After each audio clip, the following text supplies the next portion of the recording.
Assalamualaikum warahmatullahi wabarakatuh. Perkenalkan, nama saya Eka Puspitasari, NIM 48, kelas dari Prodi Tadris Biologi B. Di sini saya sedikit menjelaskan tentang kewajiban terhadap jenazah. Yang pertama, syarat memandikan jenazah ada 3. Yang pertama, harus seorang muslim. Yang kedua, ada tubuhnya walaupun sedikit. Yang ketiga, meninggal bukan karena mati syahid atau perang. Yang kedua, tata cara memandikan jenazah ada 3. Yang pertama, dibersihkan terlebih dahulu segala jenis yang ada pada badannya. Meratakan air pada seluruh tubuhnya dan sebaik-baiknya 3 kali atau lebih jika dianggap perlu. Siraman pertama dibersihkan dengan air yang bercampur sabun. Siraman kedua dengan air bersih. Siraman ketiga dengan air yang bercampur kapur barus. Yang ketiga, aturan memandikan jenazah ada 4. Yang pertama, mayat laki-laki dimandikan oleh laki-laki dan sebaliknya mayat wanita juga dimandikan oleh wanita kecuali muhrim. Yang kedua, sebaiknya yang memandikan adalah keluarganya yang terdekat. Yang ketiga, suami boleh memandikan istrinya dan sebaliknya. Yang keempat, yang memandikan tidak boleh menceritakan tentang cacat tubuh mayat. Selanjutnya, mayat yang haram dimandikan ya ada 3. Yang pertama, orang yang mati dalam keadaan perang di jalan Allah dan ia juga tidak disalatkan. Yang kedua, orang kafir dan munafik. Yang ketiga, mati bunuh diri. Selanjutnya, mengkafani mayat. Mengkafani mayat hukumnya fardu kifayah. Mayat laki-laki 3 lapis kain kafan ditambah kurung dan serban. Yang ketiga, mayat wanita 5 lapis kain kafan yakni berupa sarung, baju, kerudung, dan 2 lapis yang menutup seluruh tubuh.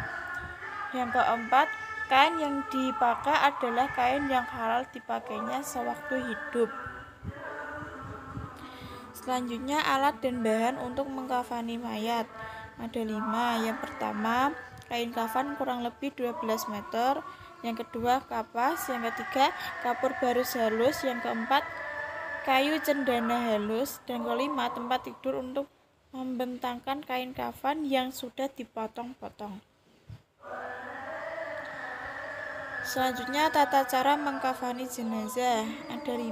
Yang pertama, letakkan tali-tali pengikat kain kafan sebanyak 7 helai. Yang kedua,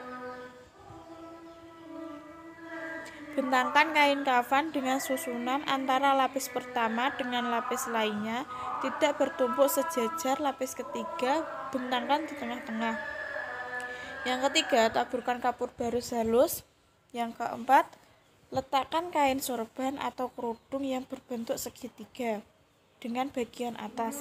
Yang kelima, bentangkan kain baju yang sudah disiapkan lubang yang berbentuk belah ketupat untuk leher mayat. Bagian sisi yang digunting diharamkan ke atas. Selanjutnya, syarat salat jenazah ada 3. Yang pertama, sholat jenazah sama dengan sholat seperti biasanya.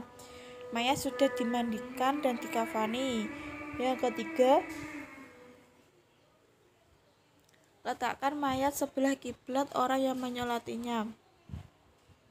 Rukun-rukun sholat jenazah. Sholat jenazah tidak dengan rukuk dan sujud serta tidak dengan adzan dan iqamah.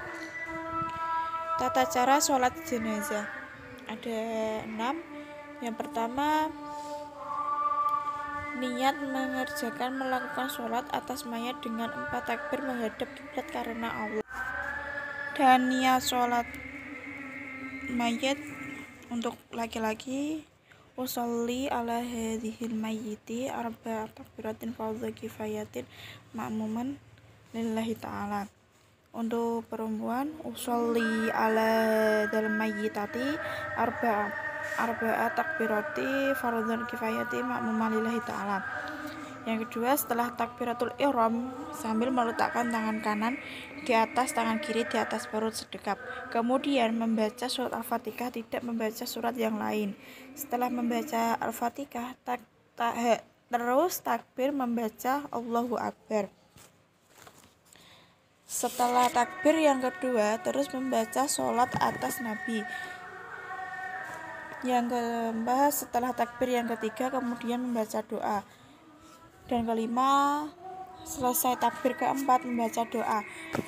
Dan doa untuk perempuan, Allahumma firlaha warhamha wa'afiha wa'afu anha waj'alil jannata maswah. Dan kemudian salam. Dan selanjutnya menguburkan jenazah. Yang pertama, lubang kuburan sekurang-kurangnya jangan sampai bau busuk mayat dapat tercium keluar. Yang kedua, wajib membaringkan mayat di atas lambung kanan. Yang ketiga, mendapatkan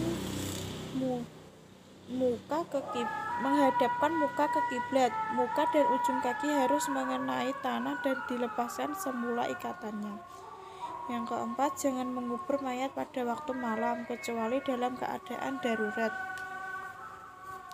Yang kelima, tidak boleh satu liang untuk 2 mayat atau lebih.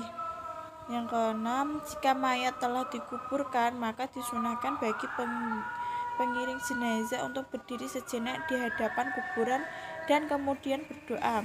Yang ketujuh, disunahkan untuk menyiram kuburan dengan air. Sekian yang telah saya sampaikan dalam materi kewajiban terhadap jenazah. Semoga bermanfaat. Assalamualaikum warahmatullahi wabarakatuh.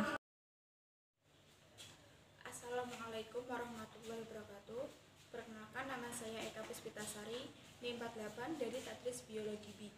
Di sini saya akan menjelaskan sedikit bagaimana cara mengakani mayat wanita atau jenazah wanita. Yang pertama, di sini ada 2 lapis kain dan ada 5 tali. Yang pertama, lapis yang pertama fungsinya untuk menutup seluruh tubuhnya nanti. Yang kedua fungsinya juga sama untuk menutup semua tubuhnya. Yang selanjutnya di bawah kain juga ada beberapa 5 tali, yaitu di kepala, di leher, di siku, di lutut, sama di bawah kaki. Selanjutnya yaitu ada kain. Semisal kain ini sudah dilubangi dan dijahit buat untuk baju si mayat nanti perempuan.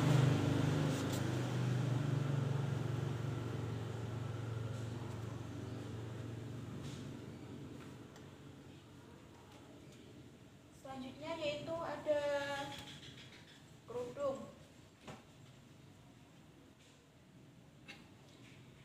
Kerudung ini untuk mayat perempuan.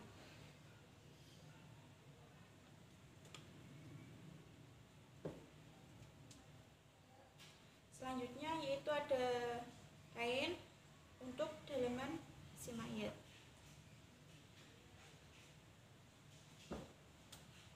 Selanjutnya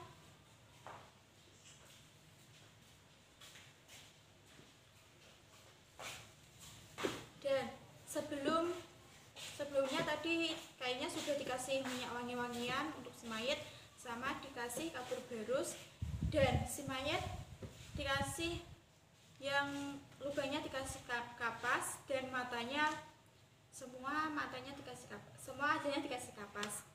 Selanjutnya yaitu di kerudungi ini urut dari penataan tadi.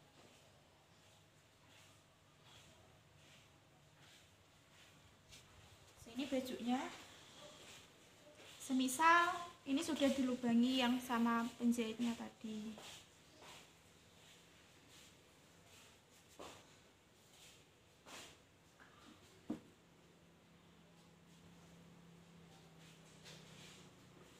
Selanjutnya, lapisan kedua untuk menutup seluruh tubuh.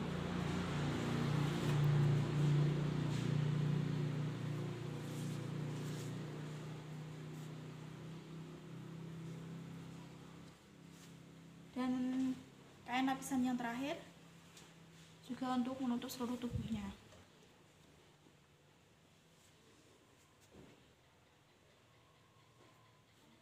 Setelah itu diikat, dimulai dari kepala,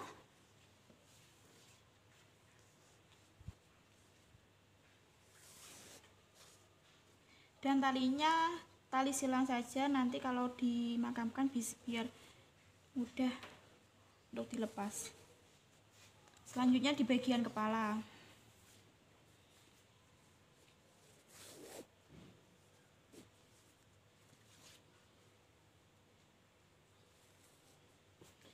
Di bagian siku.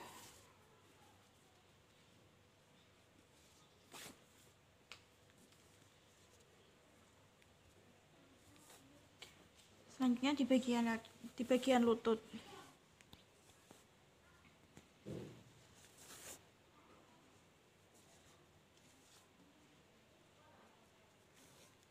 Dan yang terakhir itu di bawah kakinya.